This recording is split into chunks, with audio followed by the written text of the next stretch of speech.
Mga brothers, panibagong araw kaya panibagong motor na naman ang ating test ride.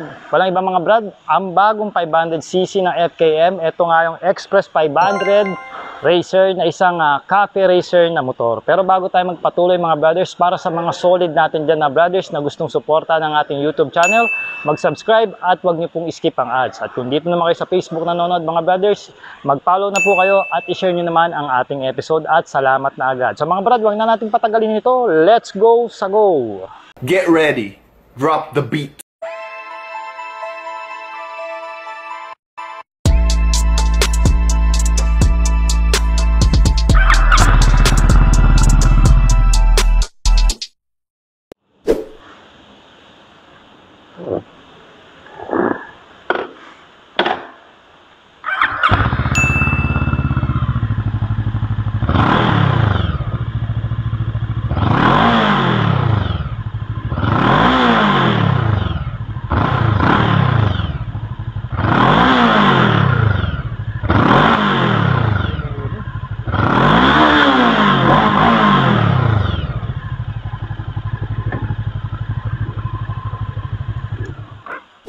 Alright, eto na mga brad, FKM Express 500 Racer, no? Isang cafe racer na motor. Ito hindi tayo scripted, first time talaga natin ito masasakyan ngayon.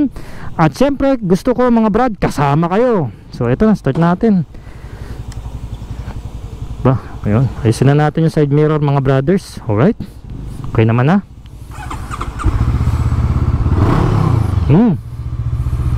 Okay sila natin yung tingala ng ating GoPro. Ayan.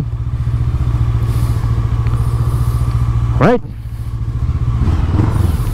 Once again, kasama natin si Lark as our cameraman. Damayin muna natin yung motor. Okay mga brad, pag-usapan natin yung kanyang riding ergonomics, no? First of all, naka-clip-on handlebar tayo dito dahil isa itong cafe racer. So meron po tayong aggressive na riding position para rin po sa mga sports bike, no? May angat lang siya konti, ito makikita nyo, pero nakayuko na tayo dito, no? For the reach na 20 inches, no? Mas magaang ito kesa sa Cruiser 500 dahil syempre cafe racer, mas less yung mga parts na nilagay, walang pairings, naka-naked. So yun naman talaga, dito siya naka-tune, no? Ayan, ang upuan, feels ko makapit sa ating nakamaong tayo ngayon. So pwede ako umusog pa. So dito ako sa mismong unahan ng upuan, no? Dahil maiksi lang ang aking reach. Kayuko na ako dito, tispog yung takbo natin dito. So ngayon nakasigunda muna tayo, alright? So ibang iba siya kesa dun sa B engine ng Cruiser. Ito naka inline to tayo na parallel. Ayan, ang pansin ko dito, lakas ng power. Umuhuni siya pagka inaano nyo yung motorsiklo, nire-revolusyon nyo, meron kayong sipol na maririnig mga brother. May sipol. At saka not bad yung yung seat height niya. Gustong gusto ko trendy Hindi siya ganun ka sobrang taas. Sa mga katulad kong 5'4", no, abot na abot. Walang ka-problema to. May lakas tayo dito sa segunda. Lakas na segunda niya, grabe. Ramdam mo talagang 500cc siya. Siguro para mas maramdaman mo pa, palitan mo siya ng 5. Pero sa akin, sold na ako dito. Tsaka hanggang niya, para lang din ako dito naka-Victorino. Sa Victorino kasi medyo tayo doon, naka-lean tayo. Mas din nga lang to. Pero parang parehas lang din yung riding position ng Victorino tsaka itong Express 500 ng FKM mga brad. May umuhuni siya, may sipol-sipol. So ayan, slow speed lang tayo dahil bawal talaga dito ng mabilis. Pwede lang arangkada tapos nagbaba tayo ulit ng speed. Okay, so ayan nga, nakayuko tayo. Okay ang upuan, no? Nakapasok ng konti ang ating paa dito, no? Nakapang racing position talaga tayo rito mga brothers. At magaang siya. Para lang din ako nagmamaneo ng isang 140 na motor na yan, na Victorino, pag tumatakbo na ng mga 40 to 50 kilometers per hour. So on the spot to mga brother ako ngayon ko lang din to nasakyan. Nakapag-bike fit lang ako nito noong show, pero ngayon lang ko talaga to napatakbo.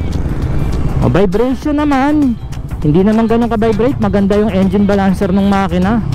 Tama lang, mas may vibration pang yung Cruiser kasi B engine yun Pero ito Pakasmooth niya, oh. Pero ramdam mo, may bugay yung makina. Ayan, meron siyang vibration konti lang sa foot pegs niya, konti lang naman, which is natural yun dahil may makina ito, no? Siguro sa iba masyadong deal breaker ang vibration, eh di sabi ko nga bumili ng electric bike, Passboot. Oh, ang ganda ng acceleration nito, malakas, walang delay. Pagka talagang piniga mo, bibigay niya yung gusto mong piga. Segunda pa lang yan, ha, tercera, ha. Pati pa kaya mga brad kung nasa open highway tayo, pag lumili ko slow speed, woo, sabi, sarap. Mas maganda yung kembot-kembot to, mababa lang yung wheelbase nito eh, kaya ang dali mo i-banking, hindi kaya kundi kumpara sa Pulsar. Tsaka ang gusto ko dito sa mga nilabas na 500cc na FKM, may patayan yung headlight nya. So pagka ganitong araw, mag-ano ka lang, mag daytime running lights ka lang. Ang bilis, oh, grabe, oh. Sagaan niya kasi, tsaka nakayuko ka, naka-attack mode ka, bilis niya makasibat. So yung mga may hilig sa mga kate racer na naghahanap kayo ng mid-size, consider nyo tong motor na to mga brad. Tsaka ang baba ng presyo for the 500cc. Mostly mga 500cc mga brothers, 300 plus na yan ang presyuhan yan.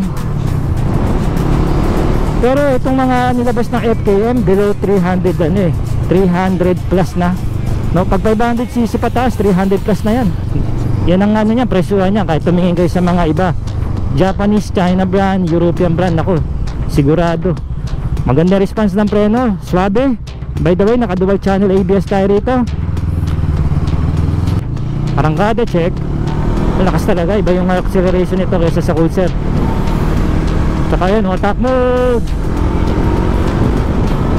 ang lakas ng power. Iba itong makina na to, itong 500cc nila na parallel, ibang iba. Tsaka iba, may huni siya talaga, may sipol siya eh. Tapos may sipol.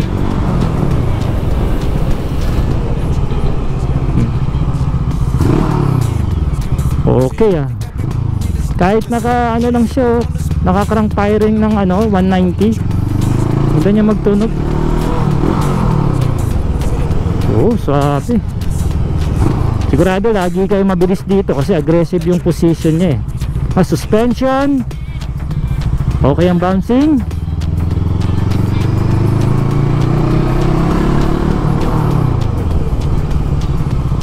tsaka yung preno, magandang response, swabe, no? Abangan nyo nga rin pala yung ating full review rito mga brothers, dahil doon natin talaga i-check yung preno nito, kung ilang minuto siya humihinto, acceleration nya.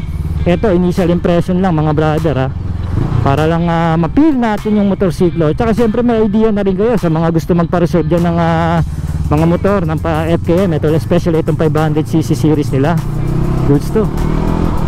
Preno, diba? Ayun, may talaga may sipol siya eh. Yun yung nakaka-inlove sa kanya eh.